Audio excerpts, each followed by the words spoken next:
Hey guys, it's Anna and welcome to my channel. Today, we're gonna do a couple things, okay? First, we're gonna review some perfume, as we do, and we're gonna have a little bit of a chat, a discussion. I get a lot of questions about how I got into fragrances in the first place. How did I start my perfume collection? So let's start with that. I first started wearing fragrance in middle school. I was so into body sprays, like I had a whole collection and just showered myself with those, as was every other girl that I went to school with. And I would be gifted perfumes from friends or family during Christmas, my birthday, and I would enjoy them. I would wear them, like I just have that one perfume and just use it all the way up. And then when I got to college and I ran out, I was really wanting to find a scent that I resonated with, because I had never had like my own perfume before. And although I enjoyed what I was gifted, I really wanted to find a scent that spoke to my personality. And obviously the offerings when it comes to fragrance is so enormous, so it's a bit overwhelming. I'm like, well, where do I even start? So naturally, I started watching fragrance videos on YouTube, of course, and I became so enamored by the thought of these fragrances. So that's where the sampling began. And I just completely fell down the fragrance rabbit hole. Here we are, never looked back. And I am now converting everyone around me to also fall down that rabbit hole. And I kid you not, the first way I started to test out fragrances was through Scentbird. And they are kindly sponsoring this video today. It's very full circle for me, because I'm like, this is literally where it all began for me. So it's so cool. So I'm going to chat about their brand for a minute, and then we'll go into reviewing all the fragrances that I picked out. So if you don't know already, Scentbird is a perfume subscription service, and you get these 8 milliliter travel sprays. They have a nice soft matte touch case. It's magnetic, so you can remove it like such, and you can lock it as well. So very nifty for traveling. It comes in a little pouch, and then you get an info card with each of the scents that you pick out. So you have a picture of the fragrance on here, notes on the back, a description of the scent. So it's $8.47 for your first month, and then $16.95 for every month onwards.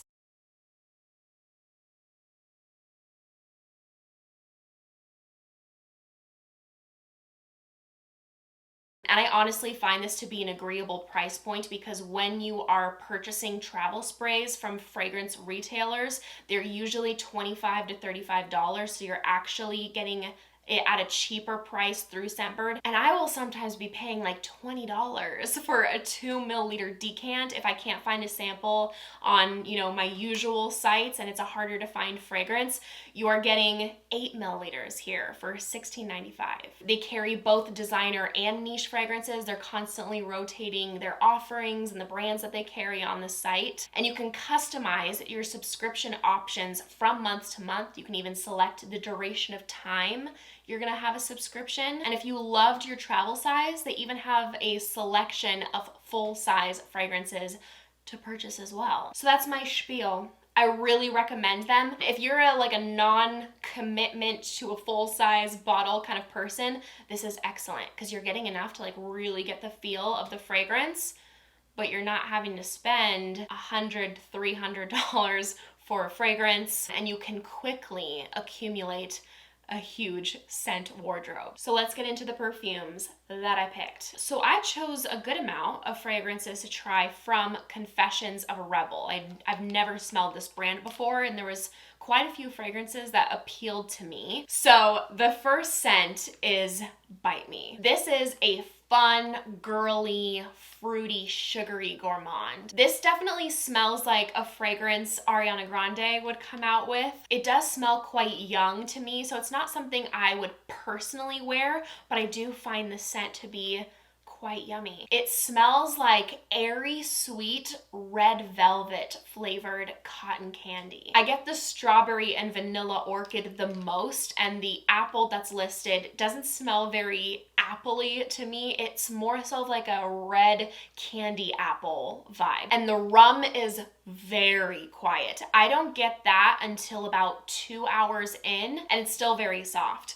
I am actually very excited to give this to my little sister because it completely smells like something she would wear. She's really having a strawberry moment and she loves her sweet, girly fragrances. So I think this is a great option for girls that want to smell super girly, like candy. So don't be expecting anything complex, but it smells good. And like I said, if you love and wear Ariana Grande perfumes, I think you would really like this one. Then we have Get a Room. I'm not really a fan of this one overall. I really, really like how it smells directly up to my skin, but like people aren't smelling me and I'm not smelling myself like this all day. It smells like 20% Byredo G Water. There's like a small essence of that, but mainly like a citrus aromatic fragrance that's, you know, like Atelier Cologne or Dead Cool would come out with. So yeah, I really like how it smells on my skin, but in the air,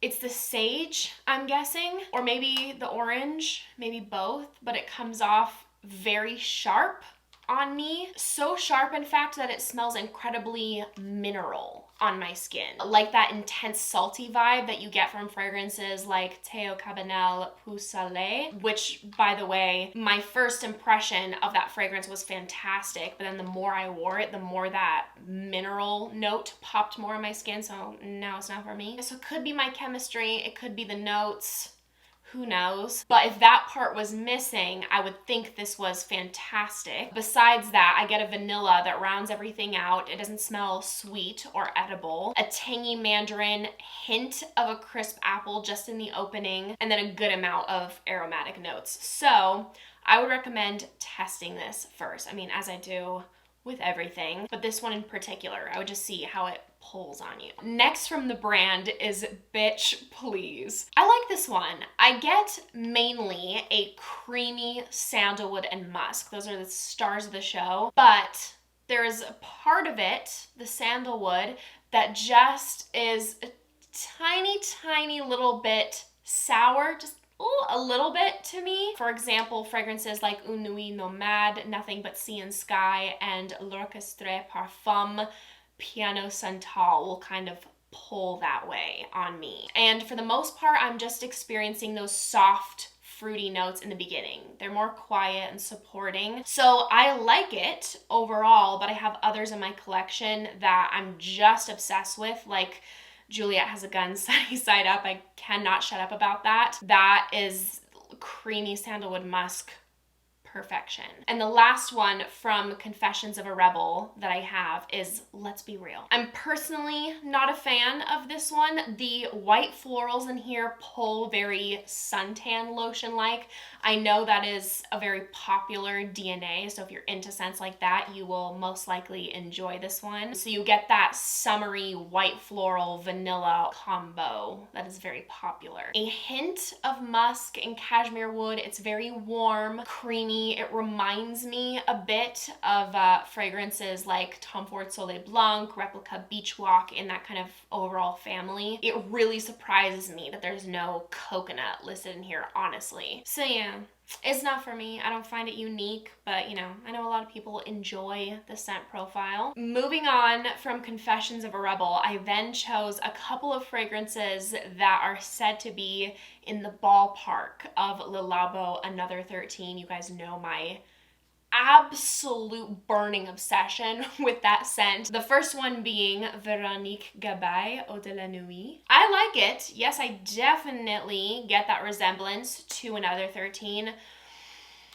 That one's still just so much better. They both have that woody, musky, ambergris vibe for sure, but Another 13 is better blended, it has a touch more going on, and it just gives me like a visceral reaction when I smell that, whereas I'm not getting that from this, where it's like, I like it, it's nice, but I wouldn't buy a full bottle of it. Another 13, babes, I'm on my third full bottle. Like, when I smell that fragrance on someone, is game over. The bergamot and pink pepper is just a tad sharp in here. Not too much, not overly so, but a smidge. So it's nice for sure, but it's not quite there for it to be a love. The other one is by Artiste, and this is called Beau. And this one has less of a similarity to another 13 compared to Eau de la Nuit. The musk, ambergris, and pepper are just very abrasive in this fragrance, in my opinion. It's quite harsh, and then you have supporting notes of sage, amber, coriander, wood. So the overall scent just feels cold, rocky, aromatic, spicy, salty, musky. It comes off quite harsh, and I will say that it does lean masculine. Moving on to something very floral and summery, we have Ormond Jane's Frangipani.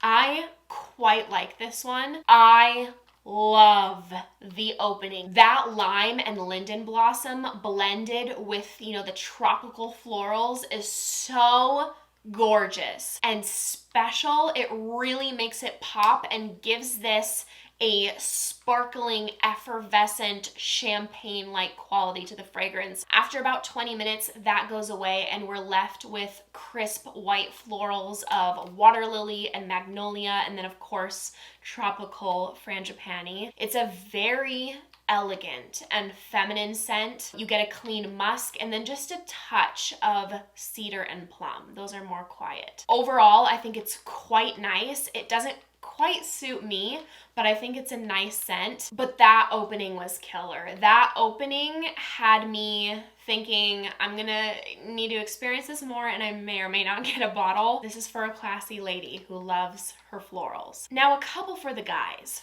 Chris Collins' Harlem Nights. I have very mixed feelings about this one. The opening was pleasant, and then I was like, I don't really care for it. And then in the dry down, I was like, actually, it's pretty good. So overall, my thoughts would be, it's pretty good. I don't dislike it. I don't love it. Just kind of falls in the middle for me. It's woody, spicy, boozy. The patchouli pulled a little bit dirty to my nose in the mid. Not overly so, but it just wasn't my vibe. It basically becomes a woody, patchouli, boozy, spicy scent with some musk. Definitely smells dark, deep, like a guy wearing all black on a night out.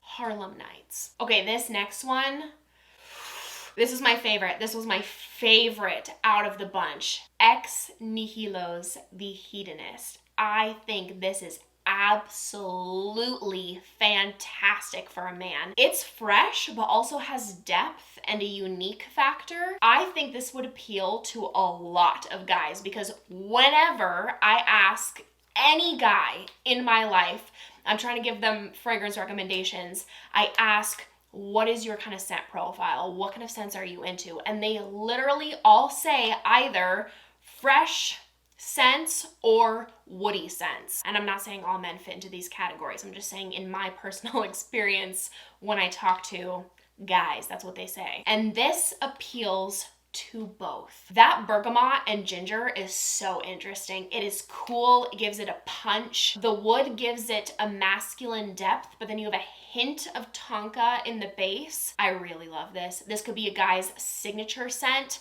Perfect literally for anything, any occasion, any season. I find it sexy in a clean way, but then it has this like underlying uniqueness that wants to like draw you in. This is great for work, a date, any season. I seriously think it's fantastic, and it's a strong scent as well. So I'm giving this to Eric to try out and see what he thinks. So if you're a guy watching this, or, ladies, if you're looking for a scent for a man in your life, check this out. So that wraps up my review on these scents. Check out Scentbird if you are looking for a great perfume subscription service, if you're looking for travel sprays, whatever you're getting into perfume. I would love to know, how did you get into perfume? I'd love to know your story. I think it's so fun to hear. So thank you guys so much for watching. If you enjoyed, make sure to give this video a big thumbs up and make sure to subscribe down below if you haven't already.